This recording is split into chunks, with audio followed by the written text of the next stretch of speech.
Hello and welcome to Morning Afterglow.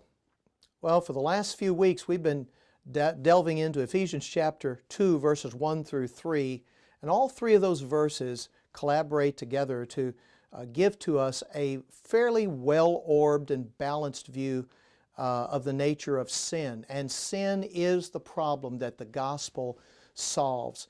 If we don't understand what sin is, if we don't understand the extent that sin affects our lives as people, then we really won't understand why we need Christ, why we need the gospel, or what the gospel actually does for us. So these verses really help us to understand our need for the gospel and our need for Christ.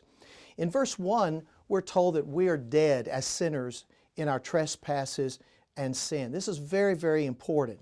Our sin need is not just a small thing, it's an enormous thing. We're just not sick in sin, we are dead in sin. And it's going to take new life, the life of Christ, to set us free.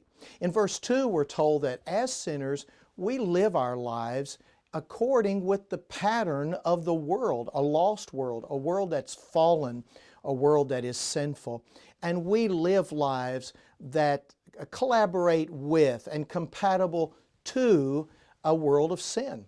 And behind that is the prince of the power of the air, is how Paul describes Satan there, the prince of the power of the air. He's behind the world of sin, and he's behind our own sin, pushing us to commit sins and to rebel against God.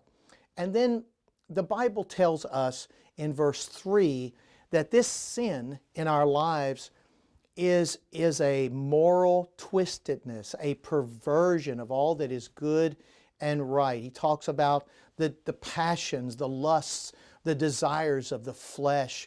And it's a very twisted thing, and it goes all the way down to the very fabric of our humanity. There are a number of things that I want us to think about as we consider this biblical picture, this dark picture of sin. Number one, getting saved is a big deal. It's a miracle. New birth, regeneration is a miracle of divine grace. It's not a small thing, it's a very big thing. And it takes the power of God to save people. Number two, God does save people. God does save sinners. And aren't we glad that He does?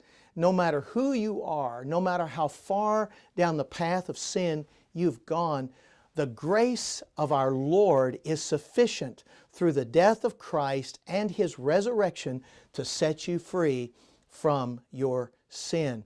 Now we're prepared, having considered verses 1, 2, and 3 and the doctrine of sin as it's portrayed there, for the joy of the mercy of God. And our purpose is to consider that next time. So we're grateful to have you today as we talk about this very serious and sober matter of sin. But we'll see you next time on Morning Afterglow.